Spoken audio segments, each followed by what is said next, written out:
Study IQ IAS, आपका selection हमारा mission. Hello everyone, मेरा नाम है रणधीर सिंह और मैं आप सबका स्वागत करता हूं UPSC CSC study IQ YouTube channel पे। दोस्तों, आर्टिकल बहुत ही शानदार है। यह आर्टिकल आपको इतना डीप इंसाइट प्रोवाइड करेगा ना, क्योंकि आर्टिकल में हम ज्योग्राफिकल एस्पेक्ट भी देखेंगे, लेकिन साथ साथ हम देखेंगे कि ह्यूमन मेड रीजंस की वजह से, ह्यूमन प्लस नेचुरल, ज्यादातर मतलब एंथ्रोपोजेनिक फैक्टर्स हैं, जिसकी वजह से साउथ अफ्रीका की लैंड अपलिफ्ट हो रही है। आप बोलोगे सर ये क्या बात कर रहे हो? पहले तो जो क्रस्ट अपलिफ्टमेंट होती थी, जो हिमालयस बने हैं, ये सब अपलिफ्टेड लैंड है। हमें सबको पता है कि ये जो हिमालयस हैं, ये जो एंडीज हैं, रॉकी माउंटेन्स हैं, जो दुनिया के सबसे बड़े बड़े यंग फोल्ड माउंटेन्स देखने को मिलते हैं, या अरावलीज जो राजस्थान, गुजरात और मेरे दोस्तों दिल्ली में देखने को मिलता है, हरियाणा में देखने को मिलता है। ये जो लैंड अपलिफ्ट हुई, it is because of earth internal energy, है ना। उसको हम क्या बोलते हैं मेरे दोस्तों? Endogenic factors. तो अर्थ की इंटरनल एनर्जी की वजह से ये लैंड क्या होती है? अपलिफ्ट होती है। ये ट्रेडिशनल एजम्पशन थी, ये ट्रेडिशनल एजम्पशन। जैसे कि अगर मैं आपको फिगर दिखाऊंगा, ये अर्थ है ना, ये ऊपर वाला हिस्सा जो मैंने क्रस्ट बनाया, तो आप देखिए मेंटल में हमें पता है कि मेंटल में लगातार हीट टेम्परेचर बहुत ज्यादा होने की वजह से, राइट, क्या होता है यहां पे आपका मोल्टन रॉक्स वो सर्कुलर मैनर में मूव करते रहते हैं, जिनको हम कन्वेक्शनल करंट बोलते हैं, इजंट इट? इन्हीं को तो हम कन्वेक्शनल करंट बोलते हैं। और यही कन्वेक्शनल करंट जो है सर्कुलर मैनर में मूव करते हुए जब ये ऊपर आते हैं, इसी की energy is responsible for the upliftment of land. This was the traditional assumption. लेकिन अभी देखने को क्या मिला है, यूनिवर्सिटी ऑफ बॉन, और यूनिवर्सिटी ऑफ बॉन में एक क्रिस्टियन मेल्की करके आपके प्रोफेसर हैं और उनकी टीम, इन्होंने मिलके ये स्टडी करा, ये एनालाइज करा, और ये पुख्ता सबूत हैं कि ये हो रहा है कि साउथ अफ्रीका में जो लैंड अपलिफ्टमेंट हो रही है, it is not because of earth internal energy, it is because of depletion of ground water. जो वाटर, ग्राउंड वाटर एक्विफायर्स, जो पानी साउथ अफ्रीका के लैंड में स्टोर्ड होता था, वो पानी खत्म होने के कारण मेरे दोस्तों क्या हो रहा है, साउथ अफ्रीका की लैंड हर, मेरे दोस्तों 2012 से 2020 में हर साल 2 मिलीमीटर राइज कर रही है। बहुत आहिस्ता राइज कर रही है, बट 2 मिलीमीटर राइज कर रही है। और इसके पीछे कारण अर्थ की इंटरनल एनर्जी नहीं है। तो डाउन टू अर्थ मैगजीन में, तभी बोलता हूं यूपीएससी के बच्चों को कि डाउन टू अर्थ मैगजीन और डाउन टू अर्थ वेबसाइट को कभी मिस मत कीजिएगा। ये इतना इंपॉर्टेंट है ना, यहां पे बहुत एस्पेक्ट से आपको चीजें क्लियर होती हैं। तो लिखा क्या है? लिखा है why is land in South Africa rising? Uplift क्यों हो रही है?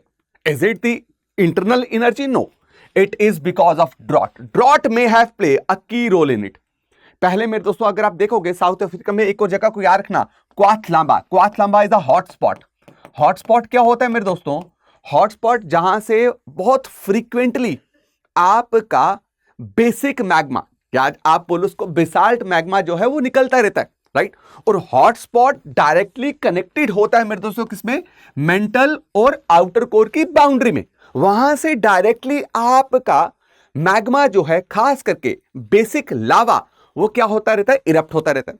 तो हॉटस्पॉट एक कारण था कि साउथ अफ्रीका की लैंड अपलिफ्ट होती थी, लेकिन अब इन्होंने बोला कि कारण कुछ और है, कारण कुछ और है। ये क्या लाया? आप बोलोगे सर ये क्या लेके आए? स्पंज लेके आ गए यहां पे। इस अपलिफ्टमेंट के पीछे का कारण जो है ना, उसको हम क्या बोलते हैं? Elastic rebound theory. क्या बोलते हैं हम उसको? Elastic rebound theory. मुझे एक बात बताओ, ये स्पंज आप सबने घर पे देखे होंगे, हम बर्तन भी साफ करते तो उसमें एक स्पंज होता है, देखा ना, जिससे वो झाग बनती है, फोम बनता है। अब कभी आप देखो उस फोम में जब पानी भरोगे तो फोम सिकुड़ जाएगा, वो क्या करेगा? सिंक करेगा, वो श्रिंक करेगा, इजंट इट? लेकिन जैसे ही उसमें से आप पानी निकाल दो, इट विल रीबाउंड बैक, वो वापस बाउंस बैक करता है। हमारा अर्थ क्रस्ट भी कुछ ऐसा ही है। हमारा अर्थ क्रस्ट कुछ ऐसा ही है। 2015 से 2018 में बहुत ही भयानक ड्रॉट, सूखा देखने को मिला साउथ अफ्रीका में। कभी कभी तो ऐसे दिन थे कि साउथ अफ्रीका में 0 वाटर डे डिक्लेयर कर देता है। 0 वाटर डे मतलब टैप वाटर ही नहीं है, पानी नहीं है, राइट। और ये रिसेंट जो ड्रॉट्स आए हैं उसकी वजह से क्या हुआ? साउथ अफ्रीका की सॉइल, साउथ अफ्रीका में ग्राउंड वाटर, सरफेस वाटर पूरी तरीके से क्या हो गया? डिप्लीट हो गया। और जब वाटर डिसअपियर होगा तो वो जो प्रेशर डालता था, जैसे पानी प्रेशर स्पंज पे डालता था, वही जो प्रेशर वो अर्थ क्रस्ट पे डालता, प्रेशर रिलीज हो गया, तो अर्थ क्रस्ट क्या हो गया? अब अपलिफ्ट हो रही है। अर्थ क्रस्ट क्या हो रही है मेरे दोस्तों? आपकी अपलिफ्ट हो रही है। समझ आया मेरे दोस्तों? इसको हम क्या बोलते हैं? इसको बोलते हैं इलास्टिक रिस्पॉन्स, या इसको बोलते हैं इलास्टिक रीबाउंड थ्योरी। इसको कंफर्म किया गया है। कंफर्म किसने किया है? आपका ग्लोबल नेविगेशन सैटेलाइट सिस्टम। ये क्या नाम है इसका? ट्रिगनेट। ट्रिगनेट ने ये बताया है that there is vertical land movement, यानी कि वर्टिकल अपलिफ्टमेंट हो रही है। और जो डेटा कलेक्ट किया 2000 से 2021 में, वो डेटा ये बता रहा है कि जो वर्टिकल अपलिफ्टमेंट हुआ है, it is very closely linked to loss of water, it is very closely linked to over extraction of ground water. Ground water exploitation बहुत ज्यादा हुआ है, ओवर यूसेज बहुत हुआ है। और टोटल वाटर स्टोरेज को किसने मेजर करा? ग्रेस सैटेलाइट ने। ग्रेस सैटेलाइट ने एक ग्रेविटी डेटा दिया, उन्होंने बोला हाँ भाई, टोटल स्टोरेज जो वाटर स्टोरेज था जो साउथ अफ्रीका में लास्ट 10 सालों में देखोगे उसमें काफी बदलाव देखने को मिला।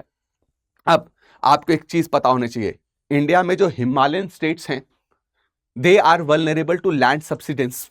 आप उठा के चलिए, उत्तराखंड में ले लीजिए, हिमाचल प्रदेश में एग्जाम्पल ले लीजिए, जम्मू एंड कश्मीर में लीजिए। अभी रामबन में लास्ट ईयर जो है लैंड सब्साइड हुआ, जोशीमठ में लैंड सब्सिडेंस हो रहा है। मेरे दोस्तों, लैंड सब्सिडेंस जो जोशीमठ में या हिमालयन रीजन में हो रहा है, द वन रीजन इज कि आपका पानी बहुत ज्यादा है किसमें? सॉइल के अंदर। यह भी एक कारण होता है लैंड सब्साइड होने का, कि पोर्स जब वो फिल्ड होंगे, राइट, तो पोर्स फिल्ड होंगे, उनमें प्रेशर ज्यादा पड़ेगा, दे विल कोलैप्स। लेकिन हां, लैंड सब्सिडेंस एक और कारण से भी हो सकता है, अगर आप ग्राउंड वाटर को बहुत ज्यादा ओवर एक्सप्लॉइट करते हो। लेकिन लैंड अपलिफ्टमेंट यानी कि इलास्टिक रीबाउंड कब होगा? इलास्टिक रीबाउंड होगा जब surface water, lakes, rivers, soil moisture disappear हो जाए ड्रॉट के कारण। तो वो अल्टीमेटली वेट प्रेशर जो है लूज करेगा लैंड, और लैंड अपलिफ्ट हो जाएगा। यहां पे एक और चीज आपको समझने की जरूरत है कि साउथ अफ्रीका में बहुत ज्यादा वाटर क्राइसिस है। साउथ अफ्रीका में वाटर क्राइसिस सिर्फ कारण ये नहीं कि वहां पे ड्रॉट है, वाटर क्राइसिस इसलिए है कि कुछ लोग जो हैं वो बहुत ज्यादा ओवर एक्सप्लॉइट कर रहे हैं वाटर। अब ग्लोबल लेवल पे आपको पता है एवरेज पर्सन एक दिन में कितना लीटर पानी यूज करता है? 173 लीटर। ग्लोबल फिगर बता रहा हूं, ग्लोबल फिगर के कंपैरिजन आप साउथ अफ्रीका में पर पर्सन 237 लीटर पानी यूज कर रहे हैं। लगभग 50 से 60 लीटर से ज्यादा का पानी वो वेस्ट कर रहा है। खास करके साउथ अफ्रीका में जो सिटीज हैं, केप टाउन और प्रिटोरिया, यहां पे मेरे दोस्तों वाटर कंजम्पशन बहुत ज्यादा हाई है।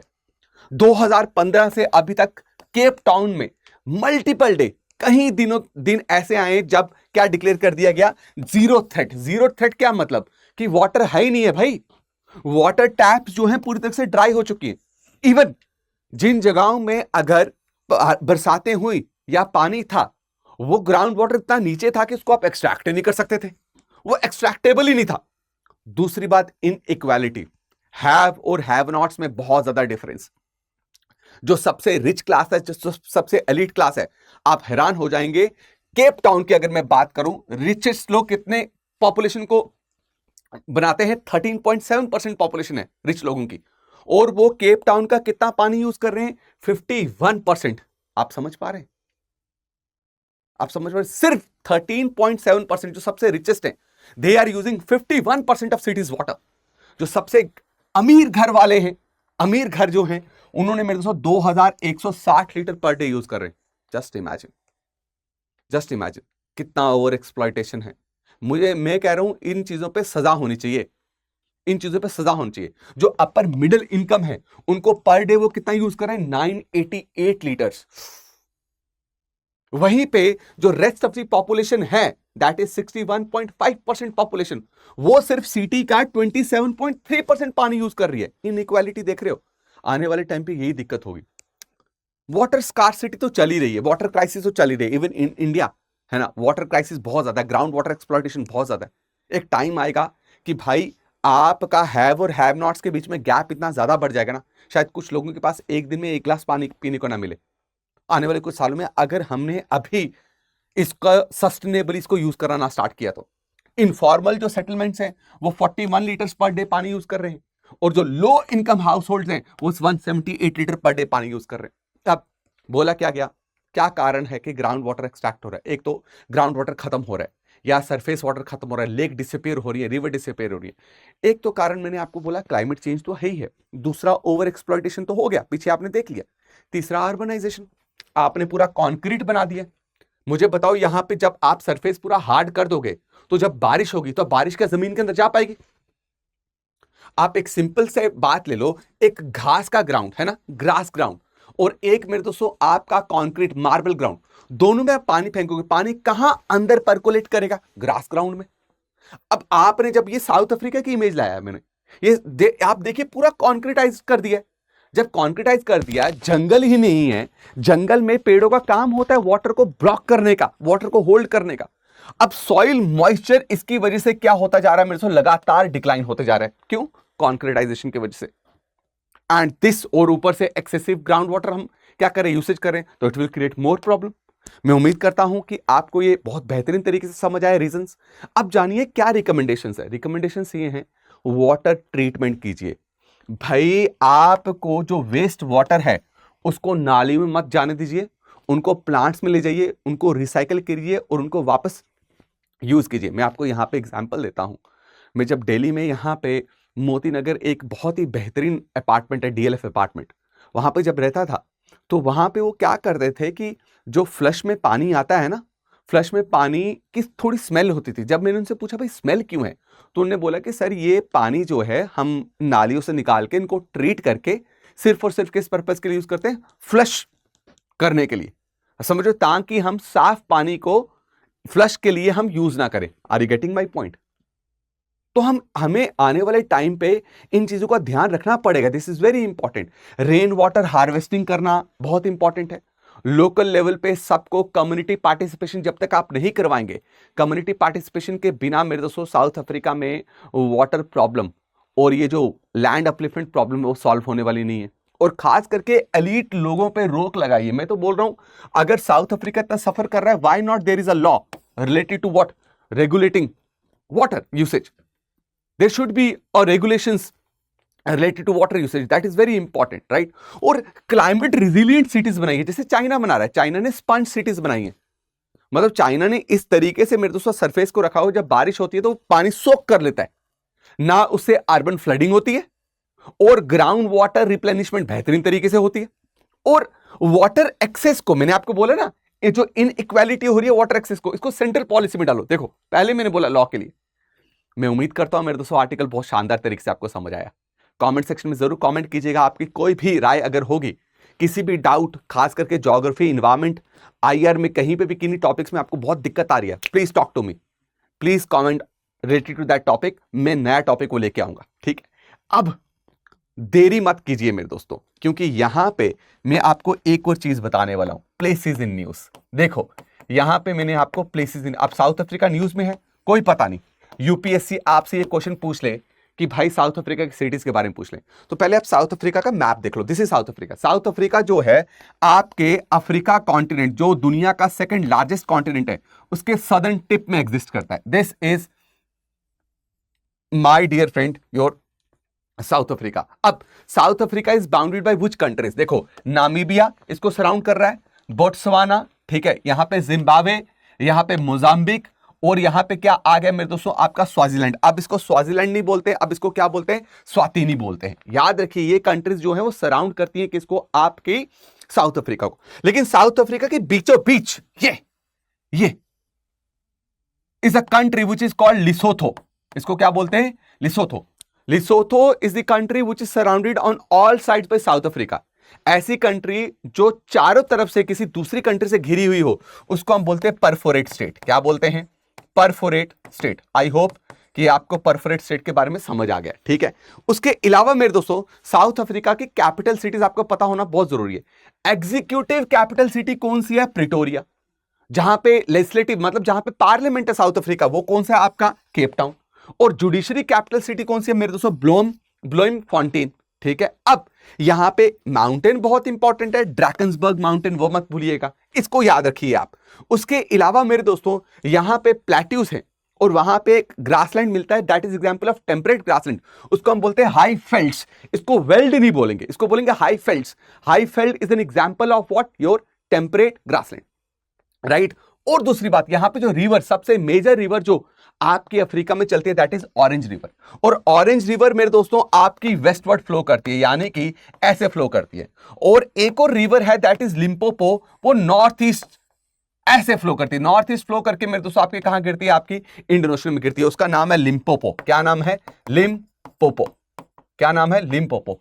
And Limpopo is a river, right, which cuts Tropic of Capricorn twice, which cuts Tropic of Capricorn twice. Other rivers अगर आप देखेंगे, टुगेला, इतना ज्यादा बीच में जाने की जरूरत नहीं है, लेकिन आप थोड़ा सा इसको नजर मार सकते हैं। ठीक, क्या क्या कवर करवाया मैंने आपको? Geographical aspect, environmental aspect, way forward, places in news अलग से, मैपिंग भी करवाई है। ऐसे आपको किसी करंट अफेयर के टॉपिक को कवर करना पड़ता है। ये करंट अफेयर का टॉपिक था। मैं उम्मीद करता हूं आपको बहुत बेहतरीन तरीके से ये आर्टिकल समझ आया। अब मेरे दोस्तों देरी मत कीजिए, यही टाइम है यूपीएससी के कोर्स को ज्वाइन करने का, गाइडेंस लेने का, यही प्रॉपर। अगर 2026 के लिए अपेयर करना चाहते हैं, डोंट वेस्ट योर टाइम। एक एक दिन भारी पड़ेगा, इसलिए अपने टाइम को बचाने के लिए और वन स्टॉप सॉल्यूशन, आपको वन स्टॉप प्लेटफॉर्म जो मिले जिसमें हर चीज आपको मिलेगी, that is what Study IQ. Study IQ website को ओपन कीजिए और एनरोल कीजिए इस सबसे बेहतरीन well planned well design course जिसका नाम है P2I, prelims to interview. Foundational course रहता है, बेसिक से आपको एडवांस लेवल तक ले जाएंगे हम। पहले एनसीईआरटी करवाएंगे, फिर आहिस्ता आहिस्ता आपके आंसर राइटिंग पे काम करेंगे, आपको सिखाएंगे कि न्यूज़पेपर कैसे पढ़ना होता है, न्यूज़पेपर में आर्टिकल्स कौन से ज़्यादा इंपॉर्टेंट होते हैं, कैसे ऑप्शन चूज किया जाता है, जीएस पेपर 4 को कैसे टारगेट किया जाता है, कब कंप्लीट करना होता है, प्रीलिम्स की तैयारी पूरी तरीके से आप कब डेडिकेटली स्टार्ट करेंगे, राइट। अब इसमें खासियत क्या है, फीचर्स जो मैं आपको बताता हूं, दैट इज 1000+ आवर्स की लाइव क्लासेस। सबसे पहले आपको ये मिलेगा। उसके बाद मेरे दोस्तों आपका 1000+ आवर्स की लाइव क्लासेस के अलावा आप you be eligible for PRP, prelims residential programme. यानी कि एक बार अगर आपने मेरे दोस्तों इस कोर्स में एनरोल किया और उसके बाद आप हमारे वीकली और मंथली टेस्ट में बेहतरीन परफॉर्म कर रहे हैं, तो आपको हम स्टडी आईक्यू के सेंटर में बुलाएंगे, ऑफलाइन करोल बाग सेंटर में। 100% स्कॉलरशिप में आपको सब कुछ प्रोवाइड किया जाएगा प्रीलिम्स की को सक्सेसफुली करने के लिए। और अगर आपने प्रीलिम्स क्लियर कर दिया तो आपकी फुल फी रिफंड होगी। फुल फी जो है मेरे दोस्तों हम आपकी रिफंड करेंगे। उसके अलावा अगर आप फुल फी रिफंड भी होगी, आप एलिजिबल हो जाएंगे mains residential programme, like similarly to prelims residential programme. 100% scholarship में करोल बाग बुलाया जाएगा। 18+ बुक्स आपको घर पे दी जाएंगी, वेल डिजाइंड बेहतरीन डायग्राम के साथ। तो किस बात की देरी है? 31 May is the last date.